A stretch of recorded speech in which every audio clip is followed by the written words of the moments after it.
my name is Elizabeth Ailey. I am a Feng Shui master with Align and Design, here today to talk about the exciting new energy happening this week.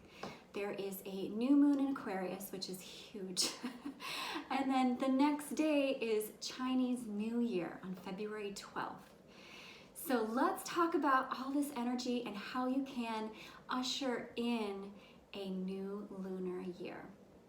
So first thing I want to talk about is, February 11th, this huge, powerful new moon in Aquarius.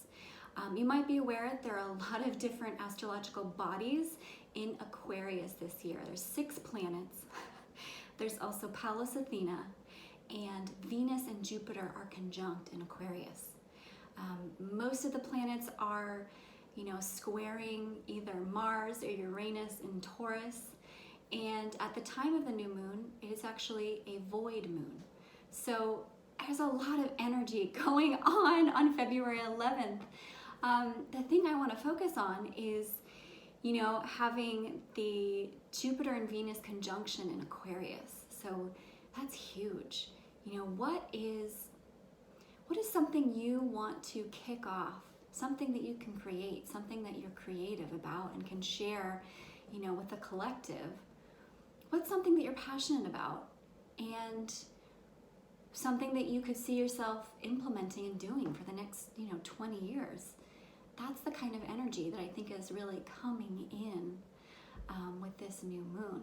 So it's really impactful. With the Chinese New Year then happening the next day, I think it's even more important. So I think that having the new moon, sitting with what you want in your heart, what you want to create. Doing a vision board actually is really powerful on any new year, really. But coming up with a vision for what your life looks like and what you want. I think that is a really good idea to do it on the new moon. And then, because the moon is void, and of course it's a dark moon anyway, so you would wait until the Chinese New Year for a really powerful kickoff. That's my own personal take on how to harness this energy. So the Chinese New Year, there's a lot of great things that you can do in order to get ready and to celebrate this holiday. It is the biggest holiday in China. Most people are traveling to be with their family, so travel and family is really important. It might be a little bit different this year, but what can you do in your home to usher in this new year? Well, first thing you can do is make sure that the house is swept and dusted and completely clean and clear. You want to do it before February 12th, right? So on the New Year's Day, you have a very clean, vibrant home.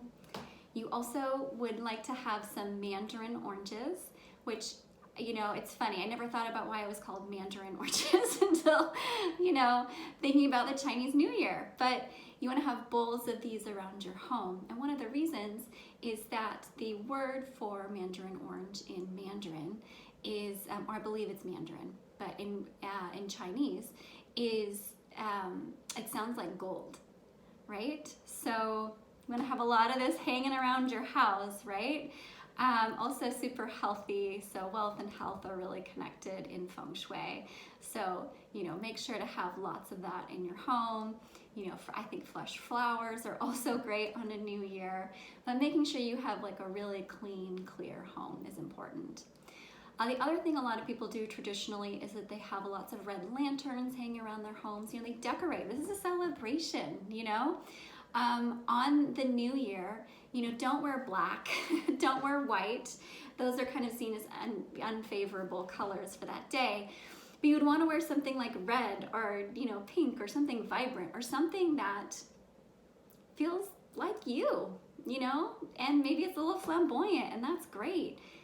Talking about the energy of like Aquarius, with this new moon, with the Jupiter and Venus conjunct, wow, like be avant-garde, be yourself, be big, get gussied up. Like, I think it's a great idea to do that on this day. So that's one thing to think about.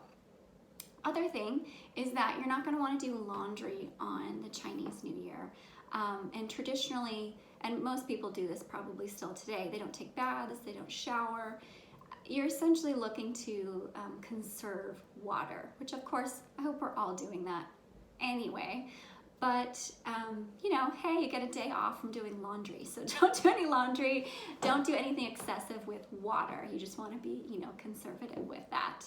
And yeah, you get another chance at your New Year's resolution. But I think because of this powerful energy of the new moon in Aquarius, and of course, this powerful start of the golden ox, which is this new year coming forward, you know, it's a powerful time to think about what you want creatively and how you're going to implement it. So my take on the golden ox, this is huge. When we look at archetypal energy, so animal energy, the rule that I always like to follow is to really look at that animal in nature. How is it behaving in the wild, right? That is the message that the ancients are trying to tell us. So when you look at an ox, gosh, I think strength, I think sturdy, I think slow, I think hard work, right? You have to work like an ox. So those, I think, are themes that are going to come in this next year. And of course, there's a lot of astrological things, interesting things that will be happening. You know, there's Uranus square Saturn coming up soon on February 17th. That's going to be a major energy for this, you know, 2021. It's going to happen 3 times. It's happening in Taurus, so you could look at like banking and financials. But when you think about the golden ox, you think about, you know, this is work. There's work to be done here this year, and that's not a bad thing. It's what do you want to work on, right? And that's why I think it's important with the new moon in Aquarius to really look at, you know, what do you want to give to the world? What is it you're writing a book? You know, do you want to start a business? Is there a hobby that you enjoy that you really want to start sharing with people? This is a good time to really get clear on that message. And then on the Chinese New Year, go ahead and do something small, you know, do a kickoff, do a YouTube video. It's scary at first. I'm still getting used to it, but do something that puts your dream in motion, because, you know, with this huge energy in Aquarius this year, like, wow, we're looking at, you know, the next 20 years of your life, or maybe even the next, you know, if you're looking at the age, like 2,000 years. So it's impactful and it's important. And when you look at a golden ox, you think, well, okay, I'm gonna have to work for it. But that's also where you get kind of the best value, right? Because you worked for it, you did it, you know, you did it. So another thing I want to leave you with, because I think this is a wonderful tradition, is and you maybe have heard of it, but it is having kind of the red envelope with money in them. So traditionally you would give this to people younger than you or unmarried people. I like to look at it as paying it forward. So it's a New Year's Day, right? Your house is clean, you're wearing your fanciest thing that you've got, you're all gussied up, and you've got, you know, a bunch of red envelopes full of money, and you're gonna go around and you're going to, you know, give them to children. Perhaps you could go out and give them to people on the street and really pay it forward.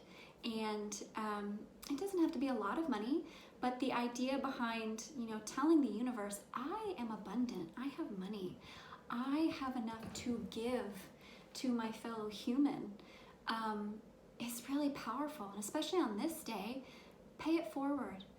Go around with some red envelopes. It doesn't have to be, you know, the very specific kind, but, you know, putting money in a red envelope signifies kind of, it's blessing the person you're giving the money to, and in turn it blesses you. That energy comes back to you as well. So really you're just making an investment in the collective, and I think that's really beautiful. So I hope that is helpful. I hope that you have a happy, you know, new moon in Aquarius and a happy lunar new year. Thank you for watching. I'm so appreciative of your time. I am a feng shui master, so if you are interested in doing any kind of personal readings of your home, that can include like floor plan of your home to kind of figure out the best flow, what is the best way to design or do decor for your home so you feel supported. I also do flying star, which is considered like the advanced feng shui. It is an energy reading of your home. All of this I can do remotely. I just need your address, you know, the year your home was built, and then I figure out your yang direction and of course your birthday, and I tie all of that in to give you a really comprehensive energy reading. And it's just impactful. It can really change your life. Feng Shui, there is power in placement, and energy is information that moves. So if it's something that could help you and you want to, you know, start off this new year with, you know, your right foot forward, please get in touch. I'm happy to work with you. So thanks so much. Have a good day.